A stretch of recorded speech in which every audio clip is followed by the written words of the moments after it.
দোস্ত ও না আমার বয়ফ্রেন্ড।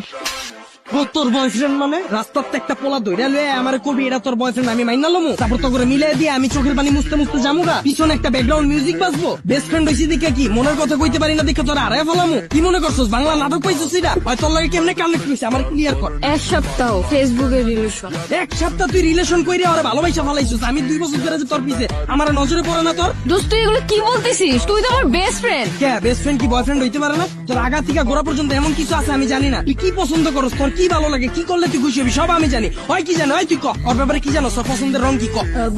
পছন্দের রং ভাই জানি না। জানোস না ওর কি খাইতে ভালো লাগে ক। কি কখনো জিগাই নেই তো। এক সপ্তাহ কথা কইয়া তুই এই পোলার প্রেমে পড়ে গেছিস। আমি যে 2 বছর ধরে তোর পিছনে বান্দির মতো খাটলাম এটার কোনো দাম নাই। দিন রাত 24 ঘন্টা তোর সময় দিছি। তোর কি ভালো লাগে, কি করলে তুই খুশি হবি, এত কিছু কইরাও তোর মন পাইলাম না।